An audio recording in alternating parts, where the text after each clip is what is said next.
अक्षय तृतीयेला बालविवाहाला थांबवा, अकोल्यात धर्मगुरूंची एकत्रित शपथ। बालविवाह मुक्त भारतासाठी सर्व धर्म एकत्र, पहा हा विशेष मोहिमेचा महत्वाचा रिपोर्ट।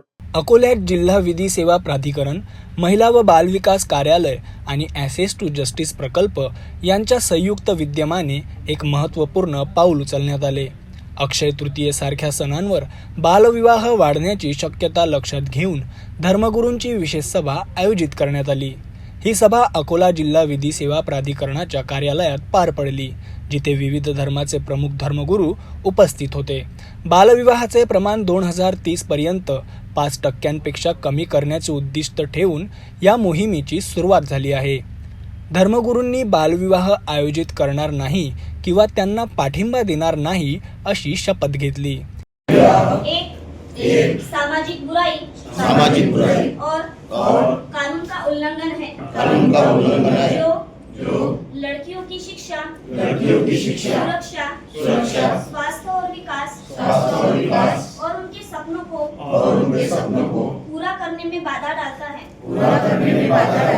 इसलिए मैं प्रतिज्ञा करता हूँ कि मैं बाल विवाह के खिलाफ अपना सर्वश्रेष्ठ प्रयास करूंगा।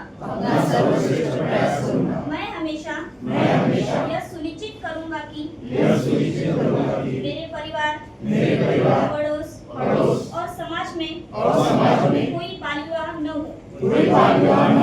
मैं बाल विवाह के या सोबतच प्रत्येक धर्मगुरूंनी त्यांच्या प्रार्थना स्थळांवरून समाजात जनजागृती करण्याचे आणि माहिती पत्रके पोहोचविण्याचे आश्वासन दिले।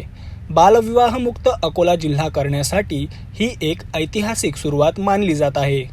धर्मगुरूच्या पुढाकारामुळे अकोल्यात बालविवाह रोखण्यासाठी आता समाज सज्ज झाला आहे। प्रत्येक धर्म एक आवाज बालविवाहाच्या विरोधात, हा पवित्र संकल्प खरंच अकोला जिल्ह्याच्या बालविवाह मुक्त बनवेल का, हा मोठा प्रश्न निर्माण झाला आहे।